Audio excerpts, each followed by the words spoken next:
Everyone, this is Akshita and welcome back to my channel. In this video, we are going to cover chapter number 2, Biological Classification of Class 11th Biology. इस chapter को भी हम one shot में complete करने वाले हैं and हम कोशिश करेंगे कि 1 आवर से पहले हम इस चैप्टर को बहुत ही अच्छे से बेसिक से कंप्लीट करें. तो चलिए अब शुरू करते हैं. सबसे पहले क्या हुआ, देखो बायोलॉजिकल क्लासिफिकेशन. लास्ट चैप्टर में आपने पढ़ा था कि हमारे पास बहुत ज़्यादा बायोडाइवर्सिटी है, बहुत सारी स्पीशीज़ हैं अर्थ के ऊपर, तो जिसकी वजह से हम क्या करते हैं, एक प्रॉपर क्लासिफिकेशन करते हैं, है ना. तो अब क्या होता है, हम उसी को थोड़ा सा और आगे पढ़ेंगे कि किस तरह से अलग अलग साइंटिस्ट ने बायोलॉजिकल क्लासिफिकेशन करा अलग अलग स्पीशीज़ का, कि जब भी कोई स्पीशीज़ डिस्कवर हुई या कोई भी एक नया ऑर्गेनिज्म डिस्कवर हुआ तो उन्होंने किस तरह से किन फीचर्स को यूज करके उनको अलग अलग कैटेगरीज में डिवाइड किया. अब सबसे पहले आए एरिस्टोटल. एरिस्टोटल ने क्या करा, जितने भी ऑर्गेनिजम्स थे ना उनको दो पार्ट्स में डिवाइड कर दिया, एनिमल्स और प्लांट्स में. तो इन्होंने कौन से फीचर्स को यूज किया, इन्होंने मॉर्फोलॉजिकल फीचर्स को यूज किया, यानी कि इन्होंने देखा कि बाहर से वो कैसे दिखते हैं. जिस तरह से वो बाहर से दिखते हैं उन्होंने उस बेसिस पे उन्हें या तो एनिमल बोल दिया या फिर प्लांट बोल दिया. ठीक है. अब क्या हुआ, इन्होंने एनिमल ग्रुप को भी दो पार्ट्स में डिवाइड करा और प्लांट्स वाले ग्रुप को इन्होंने 3 पार्ट्स में डिवाइड किया, जैसे कि हर्ब्स, श्रब्स और ट्रीज. और एनिमल्स को किन ग्रुप्स में डिवाइड किया, उनके हैबिटेट के बेसिस पे कि क्या वो एक्वेटिक है या फिर वो टेरेस्ट्रियल है या फिर वो दोनों है. ठीक है. और एक और बेसिस पे इन्होंने एनिमल्स को डिवाइड किया था कि जिनके पास रेड ब्लड है और जिनके पास रेड ब्लड नहीं है. फिर ये तो इतना नहीं चल पाया, फिर आया 2 किंगडम क्लासिफिकेशन, जो कि कैरोलस लिनियस ने क्या किया, प्रपोज किया. ये वही कैरोलस लिनियस है जो कि हमने लास्ट चैप्टर में पढ़े थे. इन्होंने भी 2 पार्ट्स में डिवाइड कर दिया, एनिमेलिया किंगडम एंड प्लांटिक किंगडम. अब क्या हुआ कि इन्होंने जिस तरह से डिवीजन किया, ना तो हमें ये पता चल रहा था कि यूकैरियोट और प्रोकैरियोट्स में क्या डिफरेंस है, ना हमें ये पता चल पा रहा था कि यूनिसेल्युलर और मल्टीसेल्युलर क्रिएचर्स में क्या डिफरेंस है, या फिर हम उन्हें किस तरह से अलग अलग कैटेगरीज में डालें. ना ही हम फोटोसिंथेटिक और नॉन फोटोसिंथेटिक स्पीशीज में डिफरेंशिएट कर पा रहे थे. तो इतनी सारी लिमिटेशंस जब हमें देखने को मिली तो ये वाला क्लासिफिकेशन भी हो गया आपका बिल्कुल गलत प्रूफ. अब क्या हुआ, 5 किंगडम क्लासिफिकेशन आया, जो कि किन्होंने डिस्कवर किया था, ये इंपॉर्टेंट है. साइंटिस्ट का नाम R.H. विटेकर ने प्रपोज किया था 1969 ईयर में. ये ईयर भी बहुत इंपॉर्टेंट है, पूछा जाता है.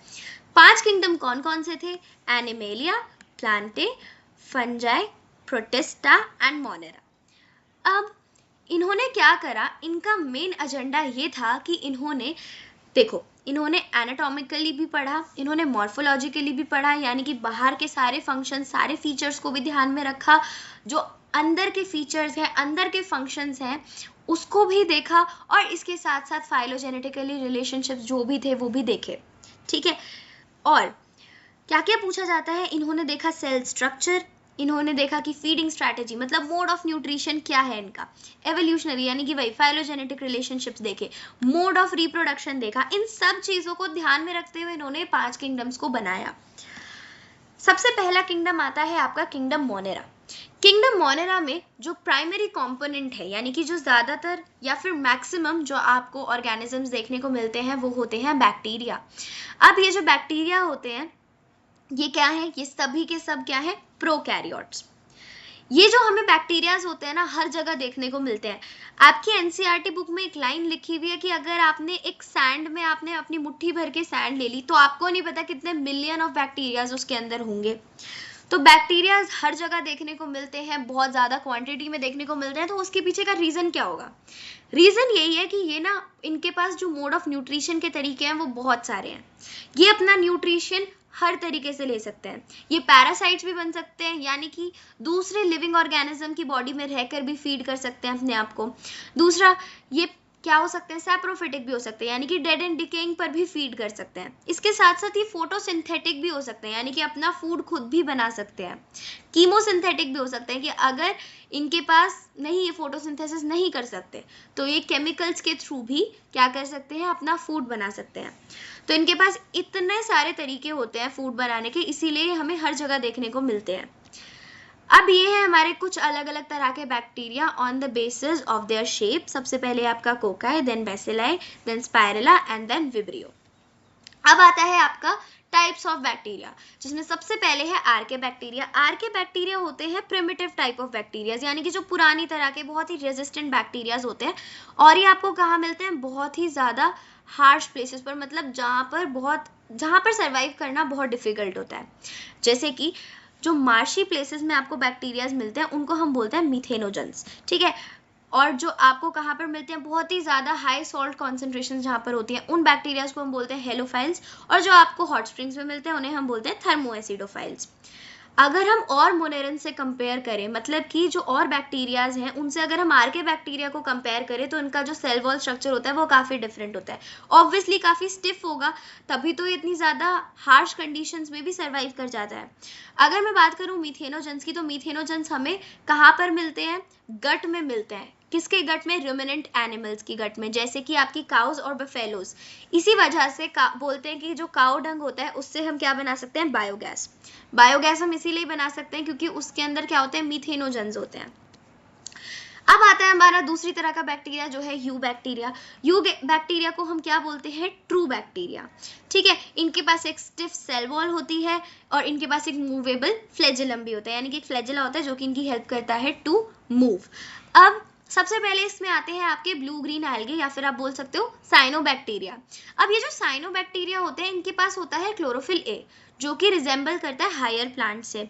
इसी वजह से इनको हम किस कैटेगरी में रख देते हैं, हम बोलते हैं कि ये फोटोसिंथेटिक ऑटोट्रॉफ होते हैं, क्योंकि इनके पास जो पिगमेंट है वो बिल्कुल हायर प्लांट्स की तरह ही होता है, एंड ये फोटोसिंथेसाइज करके ही अपने फूड को ऑब्टेन करते हैं।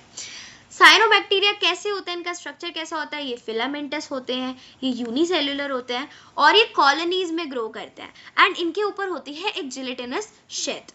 इनके पास क्या होता है, सबके पास नहीं, कुछ के पास एक यूनिक फीचर होता है, कुछ सेल्स होती हैं स्पेशलाइज्ड सेल्स जिन्हें हम बोलते हैं हेट्रोसिस्ट। इन हेट्रोसिस्ट का काम क्या होता है, ये नाइट्रोजन को फिक्स कर देते हैं एनवायरमेंट में, और इसका एग्जांपल है नॉस्टॉक।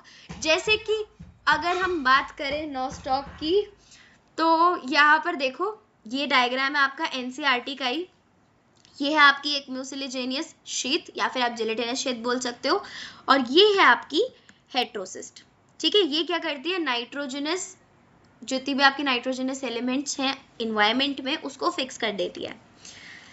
अब हम बात करते हैं कीमोसिंथेटिक ऑटोट्रॉफ्स। ये सारा आपका यू बैक्टीरिया का ही पार्ट है, कोई अलग नहीं है, ठीक है। अभी क्योंकि हमने देखा यू बैक्टीरिया में हमने पढ़े फोटोसिंथेटिक ऑटोट्रॉफ, जिसके अंदर आपका ब्लू ग्रीन एल्गे आया। अब कीमोसिंथेटिक ऑटोट्रॉफ में आएंगे आपके वो वाले जो कि जिनके पास वो फोटोसिंथेसाइज तो नहीं करते, ठीक है। तो ये दूसरे वाले ऑर्गेनिजम्स हैं आपके। इनमें क्या होता है, ये क्या करते हैं, कुछ इनऑर्गेनिक कंपाउंड जैसे कि नाइट्राइट्स, वही वाली बात है ना कि अगर ये फोटोसिंथेसाइज नहीं करे तो फिर अपना खाना कैसे ऑब्टेन कर रहे हैं। तो देखो ये क्या करते हैं, कुछ इनऑर्गेनिक कंपाउंड्स लेते हैं आपके एनवायरनमेंट में से, जैसे कि नाइट्राइट्स और नाइट्रेट्स, और उनको कर देते हैं ऑक्सीडाइज। जैसे ही उसको ऑक्सीडाइज करते हैं, जब भी कोई चीज़ हम ऑक्सीडाइज करते हैं तो हमें क्या मिलती है, एटीपी। और एटीपी क्या है, एनर्जी करेंसी है। तो जैसे ही इनके पास ये ऑक्सीडाइज करेंगे कुछ इनऑर्गेनिक कंपाउंड को, जैसे कि नाइट्राइट्स एंड नाइट्रेट्स, तो इनके पास आ जाएगी कुछ एटीपी, और जैसे ही इनके पास एटीपी आएगी तो उस एनर्जी को यूज कर लेंगे, ठीक है। अब अगर हम बात करें कि जो बैक्टीरियाज होते हैं उनके अंदर रिप्रोडक्शन कैसे होता है, तो रिप्रोडक्शन अगर हम बात करें एसेक्सुअल रिप्रोडक्शन की, तो वो कैसे होता है बैक्टीरियाज के अंदर, बाइनरी फिजन की हेल्प से। बाइनरी फिजन क्या होता है, जैसे कि अमीबा में होता है। अमीबा क्या करता है, अपने आप को दो डॉटर सेल्स में इक्वली डिवाइड कर लेता है, ठीक है। तो जब एक मदर सेल से दो डॉटर सेल मिल जाए ऑफ इक्वल साइज और बिल्कुल वो क्लोन्स होती हैं अपनी मदर के, तो उस प्रोसेस को हम क्या बोल देते हैं, बाइनरी फिजन। अब ये तो हो गई नॉर्मल कंडीशंस में। अगर कंडीशंस हो गई आपकी अनफेवरेबल, तो क्या होता है, ये स्पोर फॉर्मेशन कर लेते हैं। ये जो स्पोर फॉर्मेशन है वो आगे बहुत डिटेल में आएगा आपके फर्दर चैप्टर्स में भी, और यहाँ तक कि प्लांट किंगडम में बहुत ही डिटेल में ये सारी चीज़ें आप पढ़ेंगे। इसके बाद हम बात करने वाले हैं माइकोप्लाज्मा की, बहुत इंपॉर्टेंट है, इसकी एक एक लाइन आपको याद होनी चाहिए, और मैंने यहाँ पे अधिकतर जो चीज़ें उठाई हैं वो सारी आपकी एनसीईआरटी की लाइन्स ही हैं। तो माइकोप्लाज्मा क्या है, माइकोप्लाज्मा हमारी अर्थ पर जाने मतलब जो कि हमने डिस्कवर कर लिया है, वो क्या है, सबसे छोटी सेल मानी जाती है, सबसे छोटी लिविंग सेल जिसे हम जानते हैं अब तक, ठीक है। ये क्या होती है ना, ये भी आपकी मोनेरा कैटेगरी की है, इनके पास सेल वॉल नहीं होती, ठीक है, और ये एनएरोबिक एनवायरनमेंट्स में भी जिंदा रह जाती हैं, यानी कि जहाँ पर बिल्कुल भी ऑक्सीजन नहीं है ये वहाँ पर भी सर्वाइव कर जाती हैं, ठीक है, और ये ज्यादातर पैथोजेनिक मानी जाती है, मतलब ये बीमारी कॉज करने वाली बैक्टीरियाज मानी जाती हैं। ये आपका माइकोप्लाज्मा का ही एक मैंने डायग्राम लिया है, ये सेल मेम्ब्रेन है, देखो ये राइबोसोम्स, और ये हो गया आपका डीएनए स्ट्रैंड। अब हम आ गए हैं अपने दूसरे किंगडम पर, which is your kingdom protista. तो किंगडम प्रोटिस्टा की अगर मैं बात करूं तो ये वो है, मतलब इसमें ना हमने उन ऑर्गेनिज्म को रखा है जो कि प्रोकैरियोट्स हैं बट मल्टी सेल्यूलर हैं। जैसे कि मोनेरा में हमने रखे थे सारे प्रोकैरियोट्स जो कि यूनिसेल्यूलर हैं, जो कि सिर्फ एक सेल से बने हैं। लेकिन प्रोटिस्टा की अगर हम बात करें तो यहाँ पर आएंगे, यहाँ पर भी प्रोकैरियोट्स ही हैं लेकिन वो होंगे मल्टी सेल्यूलर। ठीक है, अब इनका क्या होता है कि सॉरी मैंने थोड़ा सा उल्टा बोल दिया, यहाँ पे यूकैरियोट्स आएंगे, यूनिसेल्यूलर नॉट प्रोकैरियोट्स। तो मोनेरा में क्या होता है आपका, जो आएंगे वो होंगे प्रोकैरियोट्स, और यहाँ पर आएंगे eukaryotes with a single cell. इसकी जो आउटलाइंस है, मतलब इसको ना प्रॉपरली डिस्क्राइब नहीं किया गया है किसी भी क्लासिफिकेशन में इसकी, तो इसीलिए इसके बारे में ज़्यादा बात नहीं की जाती किंगडम प्रोटिस्टा के बारे में। बेसिकली हम सिर्फ इतना जानते हैं कि जितने भी ऑर्गेनिज्म हमारे यूकैरियोट्स और यूकैरियोट्स के साथ साथ क्या है, यूनिसेल्यूलर है, वो सारे आ जाते हैं आपके किंगडम प्रोटिस्टा में। ठीक है, अब क्या होता है, इनके पास फ्लैजेला भी हो सकता है, इनके पास सीलिया भी हो सकता है, इनके पास, हाँ देखो क्योंकि यूकैरियोट्स है तो ये तो कंफर्म है कि इनके पास एक न्यूक्लियर मेम्ब्रेन होना चाहिए, एक वेल डिफाइंड न्यूक्लियस होना चाहिए, उसके अंदर जो आपकी सेल है उसमें क्या होने चाहिए, अच्छे से मेम्ब्रेन बाउंड सेल ऑर्गेनेल्स होने चाहिए। ठीक है, अब क्या बात आती है, इनके पास फ्लैजेला भी हो सकता है, इनके पास सीलिया भी हो सकता है, ये एरोबिकली भी सर्वाइव कर सकते हैं और ये एनारोबिकली भी रेस्पायर कर सकते हैं, ये सेक्सुअली भी रिप्रोड्यूस कर सकते हैं और ये सेक्सुअली भी रिप्रोड्यूस कर सकते हैं। अब इसमें हमने किंगडम प्रोटिस्टा को डिवाइड कर दिया कुछ पार्ट्स में, protozoans, euglenoids, dinoflagellates, slime moulds and chrysophytes. तो सबसे पहले हम पढ़ने वाले हैं क्राइजोफाइट्स को। क्राइजोफाइट्स क्या होते हैं, क्राइजोफाइट्स को हम एक नाम देते हैं जो कि है गोल्डन एल्गे या फिर डाई एटम्स। ये हमें फ्रेश वाटर में भी देखने को मिलती है, ये हमें मरीन वाटर यानी कि सॉल्ट वाटर में भी देखने को मिलती है।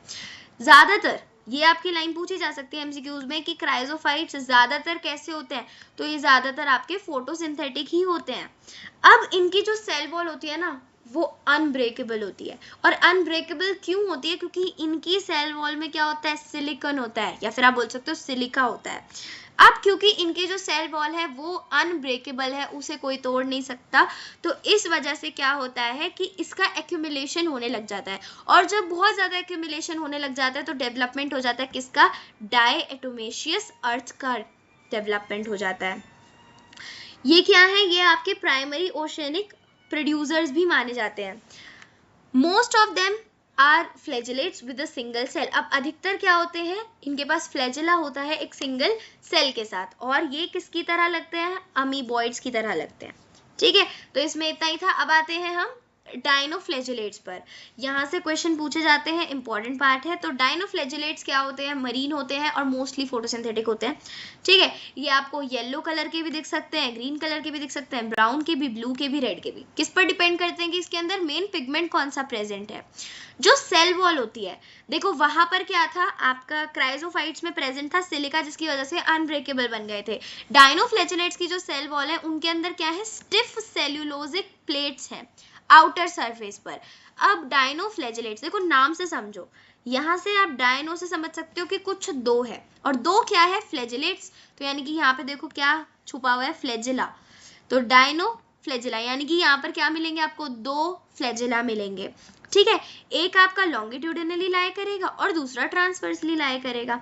ठीक है, अब बात करते हैं ज्यादातर देखने को कौन मिलता है, रेड डायनोफ्लैजेलेट्स, और इसका एग्जांपल है गोनिया ओलेक्स। और इसमें क्या होता है, इतनी जल्दी रैपिड मल्टीप्लिकेशन होता है कि जो सी होता है वो बिल्कुल रेड दिखने लग जाता है। ठीक है, मतलब क्या होता है, ये जो रेड डायनोफ्लैजेलेट है जैसे कि गोनिया ओलेक्स, ये बहुत जल्दी मल्टीप्लाई करते हैं, और ना इतनी जल्दी मल्टीप्लाई करते हैं कि जो सी है वो भी रेड दिखने लग जाता है, और इसको हम बोलते हैं रेड टाइड्स। इससे होता क्या है कि ये ना एक टॉक्सिन रिलीज करते हैं, जिसकी वजह से बहुत सारे जो मरीन एनिमल्स हैं वो मर जाते हैं, जैसे कि फिशेस। ये है आपका गोनिया ओलेक्स, ये है इसके दो फ्लैजेला, और बाकी हमने कंप्लीट कर लिया इसके बारे में। अब हम देखने वाले हैं यूग्लेनॉइड्स को। तो यूग्लेनॉइड्स क्या होते हैं, यहाँ आपको क्या याद रखना है, फ्रेश वाटर में मिलते हैं। और कहाँ मिलते हैं, स्टेगनेंट वाटर। स्टेगनेंट वाटर मतलब रुके हुए पानी में। तो यूग्लेनॉइड ज्यादातर देखे जाते हैं आपके जहाँ पर पानी बिल्कुल रुका हुआ होता है वहां पर। इनके पास सेल वॉल नहीं होती। अभी तक हमने क्या देखे, हमने क्राइजोफाइट्स देखे, हमने डायनोफ्लैजेलेट्स देखे, उन दोनों के पास सेल वॉल थी। क्राइजोफाइट्स में जो सेल वॉल थी वो सिलिकॉन से बनी हुई थी। डायनोफ्लैजेलेट्स के पास जो सेल वॉल थी वो स्टिफ सेल्यूलोजिक प्लेट से बनी हुई थी। बात करें अगर यूग्लेनॉइड्स की, तो यूग्लेनॉइड्स के पास सेल वॉल होती ही नहीं है।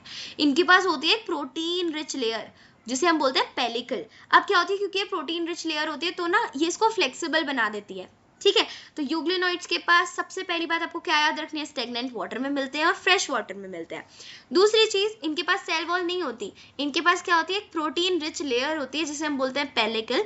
और ये क्या करती है, इनकी बॉडी को बहुत ज्यादा फ्लेक्सिबल बना लेती है। इनके पास भी दो फ्लैजेला होते हैं, एक शॉर्ट होता है और एक लॉन्ग होता है। ये अब इनकी एक और इम्पॉर्टेंट फीचर ये है कि वैसे तो ये फोटोसिंथेटिक होते हैं जब सनलाइट प्रेजेंट हो, लेकिन अगर सनलाइट प्रेजेंट नहीं है तो ऐसा नहीं है कि ये अपना खाना नहीं बना पाएंगे या फिर ये फोटोसिंथेसाइज नहीं कर रहे तो ये किसी भी तरह से अपना न्यूट्रिशन नहीं ले पाएंगे। ये क्या करते हैं, ये हेट्रोट्रॉफ की तरह बिहेव करने लग जाते हैं जब सनलाइट नहीं होती, ठीक है। और हेट्रोट्रॉफ की तरह कैसे बिहेव करते हैं, जो इनसे छोटे छोटे ऑर्गेनिज्म इनके आसपास प्रेजेंट होते हैं ये उसको प्रेडेट करके खा लेते हैं। तो यानी कि भले ही ये फोटोसिंथेटिक है लेकिन तब तक जब तक सनलाइट प्रेजेंट है। अगर सनलाइट एब्सेंट है तो ये क्या करते हैं, ये छोटे छोटे ऑर्गेनिजम्स को प्रेडेट करके खा लेते हैं और एक हेट्रोट्रॉफ की तरह अपना रोल प्ले करने लग जाते हैं। अगर हम एक और इंटरेस्टिंग फैक्ट देखें अबाउट यूग्लेनॉइड्स तो वो ये है कि इसके पास जो पिगमेंट्स होते हैं ना वो कैसे होते हैं, वो आइडेंटिकल होते हैं हायर प्लांट्स की तरह। मतलब जो पिगमेंट्स हायर प्लांट्स में पाए जाते हैं उन्हीं तरह के पिगमेंट्स आपके यूग्लेनॉइड्स में भी देखने को मिलते हैं। एंड इसका एग्जांपल बहुत ईजी है याद करने के लिए, euglena is the example of euglenoids. ये है इसका डायग्राम, ये देखो ये इसके दो आपके हो गए फ्लैजेला, एक बड़ा वाला एक छोटा वाला, और इसकी बाहर वाली जो ये लेयर है इसको हम बोल देते हैं पेलिकल। अब हम आ जाते हैं स्लाइम मोल्ड्स पर। तो स्लाइम मोल्ड्स क्या है, ये याद रखिए, स्लाइम मोल्ड्स आपके सेप्रोफिटिक प्रोटिस्ट। अब आप समझ रहे हो सेप्रोफिटिक प्रोटिस्ट मतलब ऐसे प्रोटिस्ट जो कि फीड करेंगे डेड एंड डिकेइंग मैटर पे। अभी कौन सा डेड एंड डिकेइंग मैटर खाते हैं, ये खाते हैं डिकेइंग ट्विग्स और लीव्स, ठीक है। तो ये डिकेइंग जितने भी आपके ट्विग्स होते हैं लीव्स वगैरह होती है उनको खा लेते हैं। क्या करते हैं, ये जो आपकी जमीन होती है उस पर अपनी उस पर मूव करते हैं, ठीक है। और क्या करते हैं, ट्विग्स को और जितनी भी आपकी लीव्स होती हैं उनको खा लेते हैं। अब क्या होता है, अगर कंडीशन सुइटेबल है, फेवरेबल है, नॉर्मल कंडीशंस है, तो क्या होता है ये एग्रीगेशन बना देते हैं, मतलब फैल जाते हैं, ठीक है, जिसको हम बोलते हैं प्लाज्मोडियम। अब ये जो प्लाज्मोडियम है ना ये बहुत जल्दी ग्रो करता है और काफी ज्यादा फीट तक, मतलब बहुत लंबे एरिया में ये ग्रो कर जाता है, स्प्रेड हो जाता है। तो ये तो बात हो गई। और जहां जहां पर मतलब जो डेड एंड डिकेइंग मैटर होगा, लीव्स वगैरह होंगे, उसको ये खा लेता है। अब अगर हम बात करें कि ऐसी कंडीशन हो गई जहां पर कुछ भी फेवरेबल नहीं है, अनफेवरेबल कंडीशंस आ गई, उसमें क्या होगा, प्लाज्मोडियम नहीं बनेगा। प्लाज्मोडियम के पास ना सेल वॉल नहीं होती, ठीक है, क्योंकि उसके पास सेल वॉल नहीं होती इसीलिए ये प्रोटेक्ट नहीं कर पाता अपने आप को। तो जब अनफेवरेबल कंडीशन होंगी तो क्या होगा, फ्रूटिंग बॉडीज बन जाएंगी, ठीक है, फ्रूटिंग बॉडीज बन जाएंगी। और वो जो फ्रूटिंग बॉडीज होंगी उनके पास होंगे क्या, स्पोर्स। ये जो स्पोर्स होंगे ये एक्सट्रीमली रेजिस्टेंट होंगे। एक्सट्रीमली रेजिस्टेंट क्यों होंगे, क्योंकि इनके पास ट्रू वॉल्स होंगी। तो ये चीज याद रखने वाली है कि जो आपके स्लाइम मोल्ड्स में प्लाज्मोडियम होते हैं उनके पास कोई सेल वॉल नहीं होती, इसीलिए वो कब बनते हैं, वो सिर्फ आपके जो फेवरेबल कंडीशंस होती हैं उसमें बनते हैं। लेकिन अगर अनफेवरेबल कंडीशंस हुई तो उस टाइम पर आपके प्लाज्मोडियम नहीं बनते, फ्रूटिंग बॉडीज बनती हैं और उन फ्रूटिंग बॉडीज के अंदर होते हैं स्पोर्स। उन स्पोर्स के पास होती है ट्रू वॉल्स जिसकी वजह से वो बन जाती हैं एक्सट्रीमली रेजिस्टेंट और वो कई कई सालों तक सरवाइव कर जाती हैं। एडवर्स कंडीशन में भी ये सरवाइव कर जाती हैं। और ये डिस्पर्स कैसे होती हैं फिर, मतलब जैसे ही एयर करंट्स आए, हवा के झोंके आए, ये उनको अपने साथ उड़ा के ले जाते हैं और जहां भी ये स्पोर्स जाकर गिरेंगे वहां पर एक नया स्लाइम मोल्ड बन जाएगा। ये है आपका क्या, प्लाज्मोडियम। अब आ जाइए, या फिर आप कह सकते हो स्लाइम मोल्ड, ये आपका एनसीईआरटी का डायग्राम है। अब आ जाइए आप प्रोटोजोन्स पे। तो प्रोटोजोन्स क्या है, प्रोटोजोन्स होते हैं आपके हेटेरोट्रॉफ्स और या तो ये प्रेडेटर्स की तरह रहते हैं यानी कि अपना शिकार करते हैं, या फिर ये पैरासाइट्स की तरह रहते हैं, दूसरे ऑर्गेनिज्म, लिविंग ऑर्गेनिजम्स के अंदर ही फीड करते हैं। अब इनको क्या बोला जाता है, प्रोटोजोन्स को बोला जाता है कि ये ना एनिमल्स के प्रिमिटिव रिलेटिव्स हैं। प्रिमिटिव रिलेटिव्स मतलब कि बहुत पुराने जमाने में ना एनिमल्स के रिश्तेदार हुआ करते थे प्रोटोजोन्स। ठीक है, अब प्रोटोजोन्स को हम 4 पार्ट्स में डिवाइड कर देते हैं। सबसे पहले आते हैं अमीबॉइड प्रोटोजोन्स। तो अमीबॉइड प्रोटोजोन्स वो होते हैं जो कि फ्रेश वाटर में मिलते हैं, सी वाटर में मिलते हैं, या फिर मॉइस्ट सॉइल में मिलते हैं। इनके नाम से ही समझो, अगर ये अमीबॉइड प्रोटोजोन्स है मतलब इनके पास कुछ तो अमीबा जैसा होगा। तो इनके पास अमीबा जैसा क्या है, इनके पास अमीबा जैसा है सूडोपोडिया, यानी कि फॉल्स फीट। तो ये क्या करते हैं अपने, यानी कि ये एक प्रेडेटर है। सबसे पहली बात, ये क्या करते हैं, मूव करते हैं और अपने प्रे को कैप्चर करते हैं with the help of pseudopodia, जो कि हमने पहले भी पढ़ा है। अमीबा भी तो ऐसे ही करता है, क्रॉल करता है, आगे आगे आगे आगे रेंगता रहेगा और अपनी फॉल्स फीट लेके आएगा सूडोपोडिया को और खाने को अपने अंदर ले लेगा। 10th में प्रॉपर इसका जो पूरा प्रोसेस होता है अमीबा का वो पढ़ाया जाता है। सेम प्रोसेस ये फॉलो करता है, सूडोपोडिया की हेल्प से अपने फूड को कैप्चर कर लेता है। ठीक है, अब क्या होता है, जो इसकी मरीन फॉर्म्स है, मतलब अमीबॉइड प्रोटोजोन्स की जो मरीन फॉर्म्स है जो कि पानी में मिलती हैं आपको, वो उनके पास होते हैं सिलिका शेल्स। ठीक है, अब इसका एग्जाम्पल है एंटा अमीबा। और एंटा अमीबा रिमेंबर कि ये कोई प्रेडेटर नहीं है, ये एक पैरासाइट है। एंटा अमीबा क्या है, एक पैरासाइट है। ठीक है, तो ये याद रखना है कि अमीबॉइड प्रोटोजोन्स क्या होते हैं, बेसिकली प्रेडेटर्स होते हैं। लेकिन इन सम केसेस अगर हम कुछ एक्सेप्शन की बात करें तो ये आपकी ऐसी चीजें एमसीक्यू में पूछे जाती हैं कि एंटा अमीबा क्या है, क्या वो एक आपका पैरासाइट है या फिर वो एक प्रेडेटर है। तो आप कंफ्यूज हो जाओगे क्योंकि ये बात लिखी हुई है कि वो सूडोपोडिया की हेल्प से अपना फूड कैप्चर कर रहे हैं, प्रे को कैप्चर कर रहे हैं, मतलब वो प्रेडेटर हुए।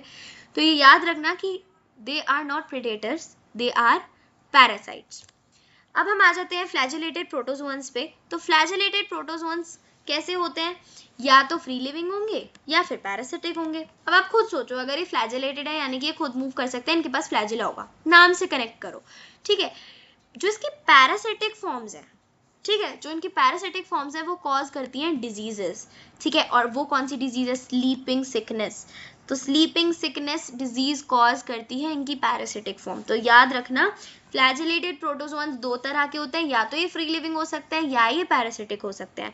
इसकी जो पैरासिटिक फॉर्म है वो कॉज करती है स्लीपिंग सिकनेस, और उसका एग्जाम्पल क्या है, ट्रिपेनोसोमा। तो ट्रिपेनोसोमा आपका एक फ्लैजेलेटेड प्रोटोजोन ही है जो कि पैरासिटिक है और क्या कॉज करता है, स्लीपिंग सिकनेस कॉज करता है। अब आप आ जाइए सीलिएटेड प्रोटोजोन्स पे, नाम से कनेक्ट करो दोबारा। ये वो वाले प्रोटोजोन्स हैं जिनके पास सीलिया होते हैं। सीलिया आपका बहुत कॉमन एग्जाम्पल है पैरामीशियम। पैरामीशियम के पास होते हैं आपके सीलिया, तो पैरामीशियम ही आपका सीलिएटेड प्रोटोजोन्स का एग्जाम्पल है। एक्वेटिक है, एक्टिवली मूविंग ऑर्गेनिज्म है, क्योंकि भाई एक बात बताओ, पैरामीशियम के पास भी 1000 ऑफ सीलिया होते हैं। जिनके पास इतने सारे सीलिया हैं वो तो ऑब्वियसली बहुत जल्दी जल्दी रैपिडली मूव करेंगे। अब इनके पास होती है कैविटी, उस कैविटी का नाम होता है गलेट। ठीक है, ये कैसे ओपन होती है, ये outside the cell surface on, मतलब ओपन होती है। देखो ये इसका पूरा सेल सरफेस है ना, सेल सरफेस देखो, ये आपका सेल सरफेस है ना, बाहर से ये, अंदर से ये। लेकिन जो गलेट है ना वो ये है, ये रही आपकी गलेट। तो ये जो छोटा सा स्पेस है, कैविटी टाइप स्ट्रक्चर है, इसको हम बोलते हैं गलेट। इसमें क्या होता है, जितना भी फूड या वाटर वगैरह की मूवमेंट होती है ना, वो यही स्टीयर्ड इनटू द गलेट, मतलब जितना भी स्टोर हो रहा है, जो भी फूड आपका या पानी वगैरह जो भी मूवमेंट हो रहा है, सब कहाँ हो रहा है, आपका गलेट में हो रहा है। ठीक है, इसका एग्जाम्पल पैरामीशियम में, बहुत ईजी है याद रखना, सबको पता है सीलिया किसके पास होते हैं, पैरामीशियम के पास होते हैं। अब आप आ जाइए स्पोरोजोन्स पे। स्पोरोजोन्स क्या होते हैं, ये होता है आपका इन्फेक्शियस फॉर्म। तो ये क्या है, आपके कुछ डाइवर्स ऑर्गेनिजम्स हैं, इनकी पूरी एक लाइफ साइकिल में ना एक इन्फेक्शियस स्पोर लाइक स्टेज आती है। ठीक है, वो आती ही आती है जो कि इन्फेक्शियस होती है।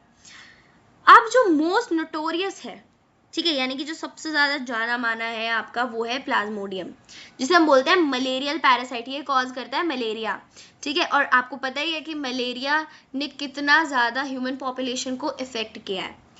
पूरा मलेरिया का प्रोसेस किस तरह से होता है, क्या इसका प्रोसेस है, ये आपका क्लास 12 में एक चैप्टर है, उसमें पूरा अच्छे से ह्यूमन हेल्थ एंड डिजीज, उसमें पूरा ये एक्सप्लेन किया हुआ है।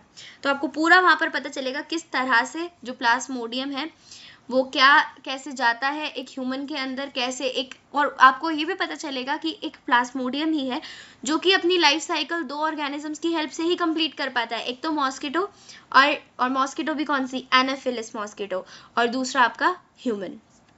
ठीक है, अब हम आ जाते हैं आपके फंजाई पर। तो बेसिकली जो आपके फंजाई हैं ये नेचुरली तो हेटेरोट्रॉफिक होते हैं। ठीक है, कुछ तो लिविंग थिंग्स पर फीड करते हैं यानी कि पैरासाइट्स की तरह वर्क करते हैं, कुछ सैप्रोफाइट होते हैं यानी कि डेड एंड डिकेइंग मैटर पर करते हैं, कुछ लिचन्स में होते हैं। लिचन्स मतलब कि क्या होता है ना, एल्गे और फंगे बेसिकली क्या करते हैं, एक दूसरे के साथ एक एसोसिएशन बना लेते हैं। ठीक है, कुछ काम फंगाई करती है, कुछ काम एल्गे करता है, और ये दोनों मिलके जब एक साथ एक एसोसिएशन बनाते हैं for their mutual benefits, mutualism हो रहा है, ना ही तो एल्गे को कोई नुकसान हो रहा है ना ही फंजाई को कोई नुकसान हो रहा है, दोनों को सिर्फ फायदे हो रहे हैं। तो जब ये दोनों एक साथ आते हैं तो ऐसी एसोसिएशन को हम बोल देते हैं लिचन्स। जब ऐसी एसोसिएशन बनती है ना तो हम क्या बोलते हैं कि ये ना एक सिम्बायंट है। ठीक है, इन्होंने एक सिम्बायोटिक एसोसिएशन बनाई है। ऐसे ही एक माइकोरिजा भी होती है, ये भी एक सिम्बायोटिक लिंक होता है, लेकिन ये एल्गे और फंगाई के बीच में नहीं। ये किस किस के बीच में होता है, ये आपका फंगाई और रूट्स ऑफ हायर प्लांट्स, जो आपके हायर प्लांट्स होते हैं उनके रूट्स के साथ फंगी जो होता है आपका, वो क्या करता है, एक एसोसिएशन बना लेता है, और क्या करता है, वो प्लांट्स को भी कुछ बेनिफिट देता है, और इसके साथ साथ आपके जो प्लांट्स हैं वो भी फंगाई को बेनिफिट्स देते हैं। तो म्यूचुअलिज्म शो करता है यहाँ पर ये। अब अगर हम बात करें इसके रिप्रोडक्शन की, तो जो फंगाई है वो भी अलग अलग तरह से रिप्रोड्यूस कर सकता है। ये फिजन भी कर सकता है, फ्रैगमेंटेशन भी कर सकता है, बडिंग भी कर सकता है, ये स्पोर्स भी बना सकता है जैसे कि कॉनिडिया, जूस्पोर्स, स्पोरेंजियोस्पोर्स। लेकिन ये जो है ना कॉनिडिया, जूस्पोर्स, स्पोरेंजियोस्पोर्स, ये आपके कहाँ देखने को मिलते हैं, ये एसेक्सुअल रिप्रोडक्शन में देखने को मिलेंगे।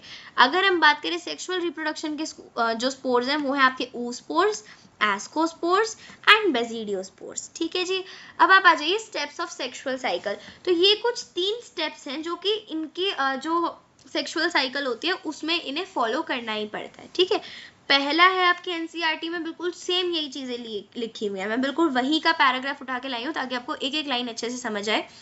तो फ्यूजन ऑफ प्रोटोप्लाज्म्स बिटवीन 2 मोटाइल और नॉन मोटाइल गैमीट्स। तो क्या होगा सबसे पहले कि जो प्रोटोप्लाज्म है 2 मोटाइल, या देखो जरूरी नहीं है दोनों गैमीट्स मोटाइल हो, जरूरी नहीं है दोनों ही नॉन मोटाइल हो, ऐसा भी हो सकता है एक मोटाइल हो एक नॉन मोटाइल हो, या फिर ऐसा हो सकता है दोनों मोटाइल हो, ऐसा हो सकता है दोनों नॉन मोटाइल हो। ठीक है, तो कैसे भी गैमीट्स होंगे सबसे पहले उनके प्रोटोप्लाज्म का हो जाएगा फ्यूजन, और इस प्रोसेस को हम बोल देते हैं प्लाज्मोगेमी। इसके बाद जैसे ही उनके प्रोटोप्लाज्म का हुआ फ्यूजन, फिर हो जाएगा, फिर जो इनके न्यूक्लियस होंगे उनका फ्यूजन होगा जिसे हम बोलते हैं कैरियोगेमी। ठीक है, जैसे ही कैरियोगेमी होगी उसके बाद मियोसिस होगा जायगोट में। मियोसिस मतलब कि ऐसा डिवीजन जहां पर आपका जो डॉटर सेल के पास क्रोमोसोम होंगे या फिर हाँ वो आधे होंगे किसके, मदर सेल से। ठीक है, यानी कि जो आपका क्या होता है, यानी कि अगर वो पहले डिप्लॉइड थे तो वो क्या हो जाएंगे, हैप्लॉइड हो जाएंगे, आधे हो जाएंगे। ठीक है, तो जायगोट में हो जाएगा मियोसिस, जिसकी वजह से आपको क्या मिल जाएंगे, हैप्लॉइड स्पोर्स मिल जाएंगे। देखो क्योंकि जैसे ही 2 न्यूक्लियस का हुआ फ्यूजन तो आपको क्या मिले, डिप्लॉइड स्पोर्स मिले, लेकिन मियोसिस के बाद आपको क्या मिल गया, एक हैप्लॉइड स्पोर मिल गया। जैसे ही एक फंगस, कई बार ऐसा होता है कि ना जो आपकी फंगस है वो क्या कर रही है, रिप्रोड्यूस कर रही है सेक्सुअली। अब क्या हुआ, 2 हैप्लॉइड हाइफी आई और उन्होंने क्या करा, फ्यूज कर लिया एक दूसरे के साथ। ठीक है, जैसे ही हाइफी ने क्या करा, ये हाइफी होती है थ्रेड लाइक स्ट्रक्चर्स जो कि किस में मिलती हैं, आपको फंगाई में देखने को मिलती हैं हाइफी। तो 2 हैप्लॉइड हाइफी आई, उन्होंने एक दूसरे के साथ फ्यूज किया। अब क्या हुआ, जैसे ही फ्यूज हुआ तो अब क्या होना चाहिए था, आपका फटाफट से डिप्लॉइड सेल्स बन जानी चाहिए थी, क्योंकि जैसे ही प्रोटोप्लाज्म यानी कि आपकी प्लाज्मोगेमी हुई तुरंत कैरियोगेमी भी हो जाती है और आपको डिप्लॉइड कंटेंट मिल जाता है, एक डिप्लॉइड सेल मिल जाएगी। लेकिन कुछ अलग फंगी जैसे कि आपकी एस्कोमाइसिटीज एंड बेसिडियोमाइसिटीज, इसमें क्या होता है, एक अलग ही डायकैरियोटिक स्टेज आ जाती है। डायकैरियोटिक स्टेज मतलब प्लाज्मोगेमी तो हो गई बट कैरियोगेमी नहीं हुई। तो एक स्टेज ऐसी आई जहां पर आपको ना 2 न्यूक्लियस देखने को मिल रहे हैं अलग अलग जो कि फ्यूज नहीं हुए हैं, यानी कि आपको 2n कंटेंट नहीं दिख रहा है, आपको दिख रहा है n+n कंटेंट। ठीक है, 2 न्यूक्लियस पर सेल देखने को मिल रहा है। ऐसी कंडीशन को आप बोलते हैं डायकैरियोन, और ऐसे फेज को आप बोलते हैं डायकैरियोफेज ऑफ फंगस। इसके बाद क्या होता है, कुछ टाइम बाद आपका जो पेरेंटल न्यूक्लियाई है वो फ्यूज कर जाता है और सेल आपका डिप्लॉइड बन जाती है। फिर क्या होता है, फिर क्या होना है, मियोसिस होगा। मियोसिस क्या है, आपका रिडक्शन डिवीजन है, जिससे आपको पहले आपका डिप्लॉइड सेल था, उस डिप्लॉइड सेल से आपको क्या मिल जाएंगे, हैप्लॉइड स्पोर्स मिल जाएंगे। तो अब हम देखने वाले हैं टाइप्स ऑफ फंगी। सबसे पहली है फाइकोमाइसिटीज। फाइकोमाइसिटीज सबसे सिंपल वाली है। यहाँ पर क्या होगा, आपका जो माइसीलियम होगा, माइसीलियम क्या होता है, माइसीलियम होता है नेटवर्क ऑफ हाइफी। मतलब हाइफी, सपोज आप करो कि हाइफी होगी आपकी एक सिंगल थ्रेड और माइसीलियम हो गई नेटवर्क ऑफ थ्रेड। एक थ्रेड हाइफी, बहुत सारी थ्रेड, तो आपकी माइसीलियम।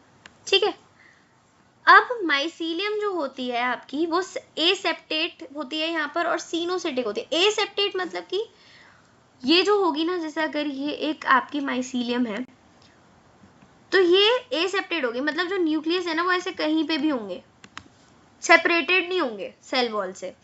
ठीक है, और दूसरी चीज सीनोसिटिक वही हो जाएगा, इसका मतलब कि मतलब जो आपके न्यूक्लियस है वो सेपरेटेड नहीं है।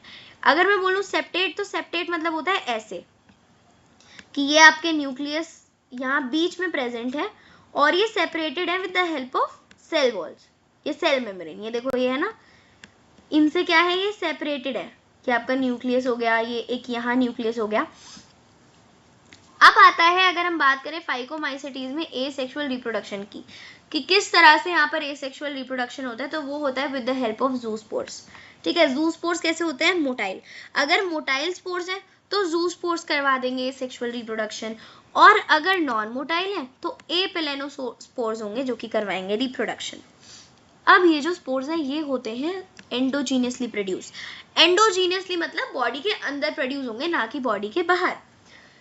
अब क्या होता है, जैसे ही जो दो स्पोर्स हैं वो आपस में आके करेंगे फ्यूजन, तो क्या बन जाएगा, एक जाइगोस्पोर बन जाएगा। अब ये जो जाइगोस्पोर है बाद में क्या होगा, मियोसिस होगा और नए आपके क्या बन जाएंगे, हैप्लॉइड स्पोर्स बन जाएंगे। अब अगर हम बात करें गैमीट्स की, कि ये जो दो गैमीट्स हैं, गैमीट्स कब होते हैं, जब सेक्सुअल रिप्रोडक्शन हो रहा है। तो ये जो दो गैमीट्स हैं अगर ये मॉर्फोलॉजिकली सेम है, यानी कि दिखने में बिल्कुल सेम है, तो हम बोलते हैं कि ये आइजोगैमस है, मतलब बिल्कुल सेम लग रहे हैं ना, तो ये आइजोगैमस हो गए। अगर ये डिसिमिलर है तो ये एनाइजोगैमस भी बोल सकते हैं हम उनको, या फिर हम बोल सकते हैं कि ये ऊगैमस है। अगर मैं एग्जाम्पल्स की बात करूं फाइकोमाइसिटीज की, तो वो हो जाएगा mucor, Rhizopus and Albugo. Albugo क्या होता है, ये वही फंगी है, ये वही पैरासिटिक फंगी है जो कहाँ देखने को मिलती है, मस्टर्ड पर। क्वेश्चन पूछा जाता है, बताइए मस्टर्ड पे जो पैरासिटिक फंगी मिलती है उसको क्या बोलते हैं, वो होती है आपकी एल्ब्यूगो। ये आपका म्यूकॉर का एग्जाम्पल है जो कि आपकी बुक में गिवन है। अब आप आ जाइए एस्कोमाइसिटीज पर। एस्कोमाइसिटीज को हम कॉमनली बोलते हैं सैक फंगी। यहाँ से भी एमसीक्यू पूछा जा सकता है, बताइए सैक फंगी किसको बोलते हैं, तो एस्कोमाइसिटीज को बोलते हैं। एस्कोमाइसिटीज कैसी होती है, मल्टी सेल्यूलर होती हैं। इसका एग्जांपल है पेनिसिलियम। ठीक है, तो एक ये सब आपकी एनसीईआरटी की लाइनें हैं और हर एक लाइन में से एमसीक्यू बन सकता है, तो इसीलिए एनसीईआरटी के पैराग्राफ को पढ़िए, एक बार वीडियो देखने के बाद आपको सब इजीली समझ आ जाएगा, इवन याद भी हो जाएगा। तो कॉमनली क्या बोलते हैं, सैक फंगी बोलते हैं। एस्कोमाइसिटीज कहाँ देखने को मिलती है, अगर मल्टी सेल्यूलर है तो उसका एग्जांपल पूछ लेंगे, बताओ एक मल्टी सेल्यूलर फंगी का एग्जांपल, इट इज पेनिसिलियम। अगर यूनिसेल्यूलर है, याद रखो रेयरली यूनिसेल्यूलर होती है, वैसे मल्टी सेल्यूलर ही होती है, तो उसका एग्जांपल हो जाएगा यीस्ट। और यीस्ट में भी कौन सी, सैक्रोमाइसिस। ये कैसे होते हैं, ये सैप्रोफिटिक हो सकते हैं, यानी कि डीकम्पोजर पर करते हैं फीड, डीकम्पोजर पर नहीं sorry, dead and decaying matter पर। डीकम्पोजर मतलब क्या, जो कि डेड एंड डिकेइंग मैटर को क्या कर देते हैं, चेंज कर देते हैं, किसमें, उसको डीकम्पोज कर देते हैं। ठीक है, पैरासिटिक हो सकती हैं, पैरासिटिक मतलब दूसरे ऑर्गेनिज्म पे आ सकते हैं। कॉप्रोफिलस हो सकती हैं, ये एक आपका आया एक नया सा वर्ड, कॉप्रोफिलस मतलब क्या होता है, यानी कि ये ना डंग पर भी ग्रो कर सकती है। अब बात करते हैं माइसीलियम, यहाँ पर कैसा होता है, पिछले वाले में माइसीलियम कैसा था, ना ही तो वो सेपरेटेड थे उसके न्यूक्लियस, ना ही वो ब्रांच्ड था। यहाँ पर क्या होगा, ये थोड़ा सा हम बोल रहे हैं ना, हम एवोल्यूशनरी रिलेशनशिप भी देख रहे हैं, तो पहले क्या पाए जाते थे, फाइकोमाइसिटीज ज्यादातर, अब उनका थोड़ा सा एक अपग्रेडेड वर्जन आ गया, ये अपडेट हो गए थोड़ा सा। तो ये क्या है आपके एस्कोमाइसिटीज, जो कि इनके जो माइसीलियम है वो कैसे हैं, ब्रांच्ड हैं और सेप्टेट हैं। अब जो इसके एसेक्सुअल स्पोर्स हैं, अगर आपको याद हो तो फाइकोमाइसेटीज में जो एसेक्सुअल स्पोर्स थे वो कहाँ एंडोजीनियसली ग्रो कर रहे थे, बॉडी के अंदर ग्रो कर रहे थे। लेकिन एस्कोमाइसेटीज में जो एसेक्सुअल स्पोर्स है ना वो एक्सोजीनियसली ग्रो कर रहे हैं, एंडोजीनियसली ग्रो नहीं कर रहे। ठीक है, एक स्पेशल माइसीलियम पर, ये याद रखिए कि एस्कोमाइसेटीज में जो आपके स्पोर्स हैं, एसेक्सुअल स्पोर्स हैं, पहली बात कौन से हैं वो एसेक्सुअल स्पोर्स, कॉनिडिया हैं, और वो कैसे ग्रो कर रहे हैं, बॉडी के बाहर ग्रो कर रहे हैं एक स्पेशल माइसीलियम पर, और उस माइसीलियम का नाम क्या है, कॉनिडियोफोर्स। हर एक लाइन इंपॉर्टेंट है, हर एक लाइन में से क्वेश्चन बन सकता है। जैसे ही कॉनिडिया का होता है जर्मिनेशन, ठीक है, तो क्या होता है, एक माइसीलियम बन जाता है। ये तो बात हो गई सारी एसेक्सुअल रिप्रोडक्शन की। अगर हम आ जाए सेक्सुअल रिप्रोडक्शन पर, तो यहाँ पर सेक्सुअल स्पोर्स को हम क्या बोलते हैं, एस्कोस्पोर्स। याद रखें, एस्कोमाइसेटीज के एसेक्सुअल स्पोर्स का नाम है कॉनिडिया। कहाँ बन रहे हैं, एक्सोजीनियसली बन रहे हैं, एक स्पेशल माइसीलियम पर बन रहे हैं जिसको हम बोल रहे हैं कॉनिडियोफोर्स। बात करें सेक्सुअल स्पोर्स की तो वो है एस्कोस्पोर्स, जो कि एंडोजीनियसली बन रहे हैं, बॉडी के अंदर बन रहे हैं। किसमें बन रहे हैं, एक सैक लाइक स्ट्रक्चर में बन रहे हैं जिसका नाम है एस्काई, और अगर हम इसकी सिंगुलर फॉर्म यूज करें तो वो है एस्कस। ये जो एस्कस हैं ये अलग अलग फ्रूटिंग बॉडीज में कर लेते हैं अपने आप को अरेंज, और उनको हम बोलते हैं एस्कोकार्प्स। ठीक है, अब इसी के अंदर क्या बनते हैं, आपके स्पोर्स। एग्जाम्पल्स की बात करें अगर एस्कोमाइसेटीज की तो वो है एस्परजिलस, क्लैविसेप्स एंड न्यूरोस्पोरा। जो न्यूरोस्पोरा है, याद रखना, ये देखो यहाँ पे भी आपका क्वेश्चन बन जाएगा कि वो कौन सा एस्कोमाइसेटीज है, या फिर पूछा जा सकता है न्यूरोस्पोरा क्या है, तो एस्कोमाइसेटीज है। किस लिए यूज होता है, ये बायोकेमिकल और जेनेटिक वर्क में बहुत यूज आता है। इवन जो इसके काफी सारे आपके मेंबर्स हैं एस्कोमाइसेटीज के, जैसे कि मॉरल्स और ट्रफल्स, जो कि एडिबल होते हैं और कंसिडर किए जाते हैं एज डेलिकेसीज। ठीक है, मतलब खाने के लिए भी यूज होते हैं ये लोग। ये है आपका क्या, ये है आपका एक एस्कोमाइसेटीज का एग्जाम्पल। ये देखो, ये है आपके कॉनिडिया, ये कॉनिडिया है, देखो बॉडी से बाहर बन रहे हैं। ठीक है, तो ये आपके कॉनिडिया है। ये है आपका कॉनिडियोफोर। ठीक है, ये आपका एक वो स्ट्रक्चर हो गया जिसके ऊपर क्या बन रहे हैं, बहुत सारे कॉनिडिया बन रहे हैं। सॉरी, ये मैंने गलत बना रही है, तो वेसिकल है। ये है आपका कॉनिडियोस्पोर and this is your hyphae. अब आप आ जाइए आगे बेसिडियोमाइसेटीज पे। तो बेसिडियोमाइसेटीज में जो सबसे ज्यादा कॉमनली नोन एग्जाम्पल है वो है मशरूम। ठीक है, मशरूम को हम और क्या क्या बोलते हैं, मशरूम को हम बोल देते हैं अगैरिकस, उसका साइंटिफिक नेम, या फिर हम बोल देते हैं ब्रैकेट फंगी, या फिर हम बोल देते हैं पफ बॉल्स। बेसिकली कहाँ ग्रो करती हैं, सॉइल पे ग्रो करती हैं, ट्री स्टम्प्स पर ग्रो कर जाती हैं, लिविंग प्लांट बॉडीज में भी ग्रो कर जाती हैं पैरासाइट की जगह। जैसे कि रस्ट बोलते हैं ना, कि रस्ट हो गया या फिर स्मट हो गया, वीट कॉजिंग स्मट। ठीक है, स्मट हो जाती है वीट पर, वो भी बेसिडियोमाइसेटीज का आपका एग्जाम्पल है। सब एनसीईआरटी में लिखा हुआ है आपका। यहाँ पर भी जो माइसीलियम है, क्योंकि ये तो और भी ज्यादा अपग्रेडेड वर्जन हो गया ना, एस्को के भी बाद आ रहा है, तो माइसीलियम यहाँ पे भी ब्रांच मिलेगा, सेप्टेट मिलेगा। एसेक्सुअल स्पोर्स की अगर यहाँ पे बात करें तो वो नहीं मिलते। वन मोर क्वेश्चन कि आपके बेसिडियोमाइसेटीज में पूछ लेंगे, ट्रू फॉल्स में भी पूछ सकते हैं कि बताइए क्या यहाँ पर एसेक्सुअल स्पोर्स मिलते हैं, तो नहीं, यहाँ पर एसेक्सुअल स्पोर्स नहीं मिलते। वहीं पर एस्कोमाइसेटीज में भी आपके एसेक्सुअल स्पोर्स मिल रहे थे, वो कौन थे, कॉनिडिया थे, है ना। फाइकोमाइसेटीज में भी मिल रहे थे, लेकिन बेसिडियोमाइसेटीज में नहीं मिलते। लेकिन हाँ, यहाँ पर वेजिटेटिव रिप्रोडक्शन हो जाती है फ्रैगमेंटेशन की हेल्प से।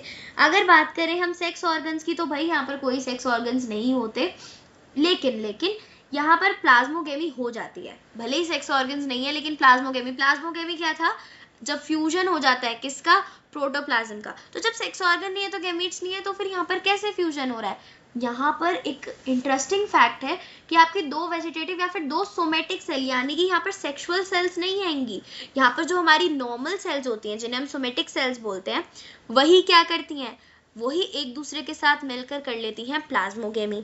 और जैसे ही ये प्लाज्मोगेमी करती है तो आपका एक डायकैरियोटिक स्ट्रक्चर बन जाता है, जो कि अभी हमने थोड़ी देर पहले पढ़ा था, है ना, जो N+N स्टेज होती है, यानी कि प्लाज्मोगेमी हो गई पर कैरियोकेमी नहीं हुई, एक ही सेल में दो अलग अलग न्यूक्लियस मिल रहे हैं। तो यहाँ पर आती है आपकी बेसिडियोमाइसेटीज में, आप ये स्ट्रक्चर देखने को मिलता है आपको, डायकैरियोटिक स्ट्रक्चर, जिससे हमें फिर बाद में क्या मिलता है, बेसिडियम।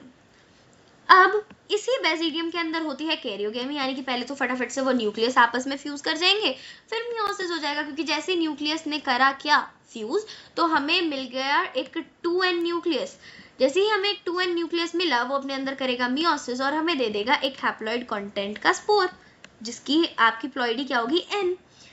अब क्या होगा, the basidiospores are exogenously produced. Remember, देखो यहाँ पर जो आपका ये सेक्सुअल रिप्रोडक्शन ही तो है, तो यहाँ पर जो बेसिडियोस्पोर्स है, एस्कोमाइसिटीज में जो सेक्सुअल स्पोर्स थे वो कहाँ मिल रहे थे, आपको एंडोजीनियसली मिल रहे थे, बॉडी के अंदर मिल रहे थे।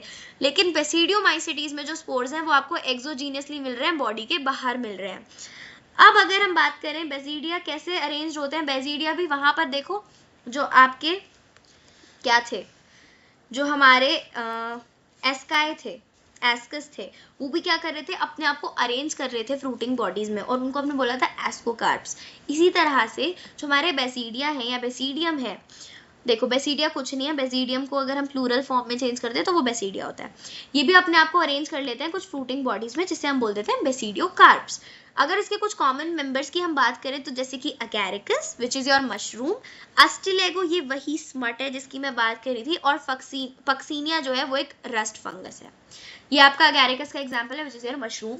अब आ जाइए आप ड्यूटेरोमाइसिटीज पे। अब देखो ड्यूटेरोमाइसिटीज को ना बोला जाता है इम्परफेक्ट फंगाई। इम्परफेक्ट फंगाई मतलब देखो इसके ना सिर्फ और सिर्फ एसेक्सुअल मेथड्स ही नोन है, सिर्फ एसेक्सुअल या फिर बोल सकते हो वेजिटेटिव फेजेस ही पता है, इसके सेक्सुअल फॉर्म्स तो पता ही नहीं है। लेकिन जैसे ही इसके सेक्सुअल फॉर्म्स पता लगते हैं, जैसे कोई आपकी एक फंगी है वो ड्यूटेरोमाइसिटीज में है और सपोज आपने डिस्कवर कर लिया, आपको पता चल गया कि इसके क्या सेक्सुअल फॉर्म्स हैं, तो क्या करते हैं, या तो उनको हम फाइकोमाइसिटीज में डाल देते हैं, या फिर बेसिडियो में डाल देते हैं, या फिर एस्कोमाइसिटीज में डाल देते हैं। तो बेसिकली ये इम्परफेक्ट फंगाई इसीलिए ही है क्योंकि हमें ना तो इनके बारे में इतना कुछ डिटेल में पता है, हमें सिर्फ इसके एसेक्सुअल मेथड्स के बारे में ही पता है। और जैसे ही हमें सेक्सुअल के बारे में पता लगता है तो हमें पता चलता है कि भाई ये तो दूसरी कैटेगरी में चले जाएंगे, तो ये वहां पर शिफ्ट कर दिए जाते हैं। ठीक है, अब इसके कुछ एग्जाम्पल देख लो। इसके एग्जाम्पल है ऑल्टरनेरिया, कॉलिडोट्राइकम, ट्राइकोडर्मा। यहाँ से क्वेश्चन ज्यादातर यही पूछा जाता है। एक तो देखो यहाँ पर भी याद रखना कि माइसीलियम सेप्टेट होगा और ब्रांच्ड होगा, तो यहाँ से जो भी मिलेगा आपका फाइकोमाइसिटीज में आप नहीं उसको डाल सकते, आप या तो उसको एस्को में डालेंगे या फिर बेसिडियो में डालेंगे। कुछ मेंबर्स इसके सैप्रोफिटिक होते हैं, कुछ पैरासिटिक होते हैं, और बहुत सारे लार्ज नंबर, ये याद रखना कि देखो D for deuteromycetes and D for decomposer. तो भले ही इसके कुछ मेंबर सैप्रोफाइट्स हैं, कुछ पैरासाइट्स हैं, लेकिन लार्ज नंबर ऑफ मेंबर्स इसके डीकम्पोजर्स होते हैं जो कि मिनरल साइक्लिंग में हेल्प करते हैं। अब आ जाइए आप इस चैप्टर के लास्ट पार्ट पर which is your viruses, viroids, prions and lichens. तो ये कुछ ऐसी चीजें हैं जो कि आर.एच. विटेकर ने अपने 5 किंगडम क्लासिफिकेशन में नहीं रखी थी, इनका नाम कहीं पर भी नहीं था और ये किसी भी किंगडम के अंदर आपको देखने को नहीं मिलेंगी। तो सबसे पहले बात करते हैं हम किसकी, हम बात करेंगे वायरस की। तो ऐसा क्यों हुआ था कि आर.एच. विटेकर ने वायरस को अपने 5 किंगडम क्लासिफिकेशन में जगह ही नहीं दी? ऐसा इसीलिए हुआ क्योंकि जो वायरस है ना उनको ट्रूली लिविंग बोला ही नहीं जाता। क्योंकि जैसे कि आपने ये चीज सुनी होगी कि जो एक वायरस है जब तक वो आपकी बॉडी के बाहर है तब तक वो नॉन लिविंग होता है, क्योंकि वो कोई भी ऐसा कैरेक्टरिस्टिक शो ही नहीं करता जिससे हमें ये पता चल सके कि ये लिविंग है। हाँ, जैसे ही वो बॉडी के अंदर एंटर करता है तो वो बिल्कुल एक लिविंग ऑर्गेनिज्म की तरह बिहेव करने लग जाता है। तो क्योंकि ये ट्रूली लिविंग है ही नहीं, इसीलिए आर.एच. विटेकर ने अपने इसको 5 किंगडम क्लासिफिकेशन में कोई जगह नहीं दी। तो वायरसेस बेसिकली हैं क्या? वायरसेस हैं आपके नॉन सेल्यूलर ऑर्गेनिजम्स जिनके अंदर क्या होता है, उनके पास होता है इनर्ट क्रिस्टलाइन स्ट्रक्चर, मतलब ये क्रिस्टलाइन फॉर्म में भी पाए जाते हैं। देखो जैसे ही ये एक सेल के अंदर जाएंगे, जैसे ही एक होस्ट के अंदर जाएंगे, ये उसकी सेल की पूरी मशीनरी अपने हाथ में ले लेते हैं और ये जो चाहते हैं ये वो हमारी सेल से करवा लेते हैं। अब आ जाइए आप वायरस पे थोड़ा सा इसको डिटेल में देखते हैं। अब देखो वायरस का मतलब क्या होता है। वायरस मतलब होता है वेनम, यानी कि पॉइजनस फ्लूइड, एक ऐसा फ्लूइड जो कि जहर है। ठीक है, दिमित्री इवानोविस्की ने 1892 में कुछ ऑर्गेनिजम्स को देखा जो कि एक कॉजल ऑर्गेनिज्म थे टबैको मोज़ेक वायरस के। तो ये तो मैंने वायरस का नाम ले दिया। एक मोज़ेक डिजीज हुई थी टबैको में, उसके कुछ इन्होंने देखा कि कुछ माइक्रोब्स हैं जिसकी वजह से ये मोज़ेक डिजीज हो रही है टबैको को, और वो क्या थे, वो वायरस ही थे, वो था आपका टबैको मोज़ेक वायरस। उसका अभी डायग्राम भी मैं आपको दिखाऊंगी। तो हमें पता चला कि ना ये जो ऑर्गेनिजम्स हैं, ये बैक्टीरिया से तो छोटे हैं, ऐसा क्यों हो रहा है? क्योंकि जो बैक्टीरिया प्रूफ फिल्टर्स थे ना, इन्होंने उससे भी क्रॉस कर लिया। मतलब ये जो भी माइक्रोब्स है ना, ये है तो आपके बैक्टीरिया से छोटे। फिर आए हमारे M.W. बिजर्निक 1898 में। इन्होंने बोला कि जैसे ही हमने इन्फेक्टेड प्लांट्स से कुछ एक्सट्रैक्ट निकाला, जो टबैको के इन्फेक्टेड प्लांट्स हैं, हमने जब उनका कुछ एक्सट्रैक्ट निकाला तो हमने देखा कि अगर उस एक्सट्रैक्ट को हमने एक हेल्दी प्लांट में डाल दिया तो उसमें भी डिसीज हो रही है। मतलब कि ये इन्फेक्शन कॉज करता है, मतलब ये ट्रांसमिट भी हो जाता है एक बॉडी से दूसरी बॉडी में। और हमने इस न्यू पैथोजन को, पैथोजन मतलब एक ऐसा ऑर्गेनिज्म, एक ऐसी चीज जो कि बीमारी कॉज कर रही है, तो इस न्यू पैथोजन को उन्होंने नाम दे दिया वायरस। और इस फ्लूइड को, जो ये फ्लूइड था जो कि ट्रांसफर भी हो रहा था, इन्फेक्शन कॉज कर रहा था, इसको बोल दिया कंटेजियम वाइवम फ्लूइडम। इसका मतलब होता है एक ऐसा लिविंग फ्लूइड जो कि इन्फेक्शियस है। फिर आए W.M. स्टेनले, जिन्होंने बताया कि वायरसेस को तो क्रिस्टलाइज्ड भी किया जा सकता है, क्रिस्टल की फॉर्म में भी रखा जा सकता है, यानी कि आप इनके क्रिस्टल्स बना सकते हो। तो ये लिविंग कैसे हैं? और इन्होंने ये भी बताया कि स्पेसिफिक होस्ट सेल के बाहर तो ये इनर्ट ही होते हैं, मतलब कोई रिएक्शन नहीं करते। तो बेसिकली ये ऑब्लिगेट पैरासाइट्स हैं। ऑब्लिगेट पैरासाइट्स मतलब ये ट्रू पैरासाइट्स नहीं है। ऐसा नहीं है कि ये हर जगह लिविंग होंगे, यानी कि झूठे पैरासाइट्स हैं। ये सिर्फ तभी लिविंग की तरह रिएक्ट करते हैं जब एक ऑर्गेनिज्म की बॉडी के अंदर एंटर कर जाते हैं। ये है आपका टबैको मोज़ेक वायरस, और ये एक टबैको प्लांट की लीफ है जो कि इस वायरस से इन्फेक्ट हो चुकी है। ठीक है, ये इनका RNA है और ये इनके कैप्सिड है। कैप्सिड क्या होते हैं? ये प्रोटीन, या इनके अंदर होता है protein. In addition to proteins, देखो प्रोटीन मैंने बताया। अब वायरस के पास क्या क्या होता है? जेनेटिक मटेरियल भी होता है, या तो RNA होगा या DNA होगा। रिमेंबर, ऐसा कोई वायरस नहीं है जिसके पास RNA भी हो DNA भी हो, या तो वायरस के पास RNA होगा या फिर DNA होगा। अब virus is a nucleoprotein and the genetic material is infectious. Remember, क्या है ये? इसका जो जेनेटिक मटेरियल होता है ना, वो इन्फेक्शियस होता है। प्रोटीन इन्फेक्शियस नहीं होता, जेनेटिक मटेरियल इन्फेक्शियस होता है। In general viruses that infects plant, यहाँ से बहुत क्वेश्चन पूछे जाते हैं। तो इस पार्ट में से सारे आपके ये जो अलग अलग साइंटिस्ट हैं, इनको आपको याद होना चाहिए कि ये किस साइंटिस्ट ने कौन सी बात बोली थी। एंड दूसरी चीज आपकी यहाँ से कि ज्यादातर जनरली क्या होता है कि जो प्लांट्स को इन्फेक्ट करते हैं ना वायरसेस, वो कैसे होते हैं? उनके पास सिंगल स्ट्रैंडेड RNA होता है। और जो एनिमल्स को इन्फेक्ट करते हैं उनके पास सिंगल या डबल स्ट्रैंडेड RNA हो सकता है, या फिर डबल स्ट्रैंडेड DNA। ठीक है, तो जो प्लांट्स को इन्फेक्ट करेंगे उनके पास सिंगल स्ट्रैंडेड RNA होगा। जो एनिमल्स को इन्फेक्ट करेंगे उनके पास सिंगल स्ट्रैंडेड RNA भी हो सकता है, डबल स्ट्रैंडेड भी हो सकता है, और डबल स्ट्रैंडेड DNA भी हो सकता है। अब कुछ ऐसे वायरसेस भी पाए जाते हैं जो कि बैक्टीरिया को इन्फेक्ट करते हैं, जिनको हम बोल देते हैं बैक्टीरियोफेज। और इनके पास क्या होता है, ये भी पूछा जा सकता है कि बताओ बैक्टीरियोफेज के पास जनरली कैसा आपको जेनेटिक मटेरियल देखने को मिलता है? तो हमें डबल स्ट्रैंडेड DNA वायरसेस देखने को मिलते हैं, जो कैसे होते हैं? बैक्टीरियोफेज होते हैं। तो इनके पास डबल स्ट्रैंडेड DNA होता है। अब जो प्रोटीन कोट है, जो कि अभी मैंने आपको दिखाया था, ये कैप्सिड, ये किससे मिलकर बना है? मतलब ये देखो, ये जो पूरा है ना, ये पूरा है कैप्सिड, और ये एक एक सिंगल सब यूनिट जो है, ये होती है कैप्सोमियर। ठीक है, तो सिंगल स्मॉल सब यूनिट जो मैंने अभी आपको दिखाई वो है कैप्सोमियर, और वो पूरा प्रोटीन कोड होता है आपका कैप्सिड। ठीक है, ये क्या करता है? ये न्यूक्लिक एसिड्स को करता है प्रोटेक्ट। ये जो कैप्सोमियर्स है, ये हेलिकल या फिर पॉलीहेड्रल ज्योमेट्रिक फॉर्म्स में अरेंज हो जाती हैं, जैसे कि देखो यहाँ पर अरेंज है। और ये जो वायरस है कैसी कैसी डिजीज कॉज करता है? Mumps, small pox, herpes, influenza, AIDS तो आप सब जानते ही होंगे। कौन कॉज करता है? HIV वायरस कॉज करता है। इसके साथ साथ जो हमें नॉर्मल जो कॉमन कोल्ड भी होता है, वो भी आपके वायरस की वजह से ही होता है। तो काफ़ी सारी डिजीज है जो हम जानते हैं वायरस के थ्रू होती हैं। प्लांट्स की अगर मैं बात करूँ तो जैसे कि मोज़ैक फॉर्मेशन हो गई, तो यानी कि किसी वायरस ने ही इनको इन्फेक्ट किया होगा। अगर लीफ रोलिंग हो गई, लीफ कर्लिंग हो गई, लीफ आपकी येलो हो गई, वेन्स दिखने लग गई ज़्यादा से ज़्यादा, या फिर प्लांट आपका डॉर्फ हो गया, डॉर्फ रह गया, छोटा रह गया, या ग्रोथ ही नहीं हो पा रही है, ये सारे सिम्टम्स बताते हैं कि आपका प्लांट किससे इन्फेक्टेड है। आपका प्लांट इन्फेक्टेड है एक वायरस से। ये है आपका बैक्टीरियोफेज का डायग्राम। ये आपका बैक्टीरियोफेज का हेड है, ये कॉलर है, ये एक शीथ है और ये टेल फाइबर्स हैं। ऐसे आपको डायग्राम दे दिया जाएगा, एमसीक्यू में पूछ लिया जाएगा, बताइए ABCD क्या है, तो ये चीज़ें आपको याद होनी चाहिए। अब आप आ जाइए वायरॉइड्स पे। तो वायरॉइड्स किसने डिस्कवर किए थे? T.O. डायनर ने। नाम याद रखिएगा साइंटिस्ट का। इन्होंने बोला कि एक नया इन्फेक्शियस एजेंट आया जो कि वायरस से भी छोटा है। ठीक है, एक न्यू इन्फेक्शियस एजेंट आया है जो कि वायरस से भी छोटा है। और इसने कौन सी डिजीज कॉज की थी, ये भी याद रखना है आपको। इन्होंने कॉज करी थी पोटैटो स्पिंडल ट्यूबर डिजीज।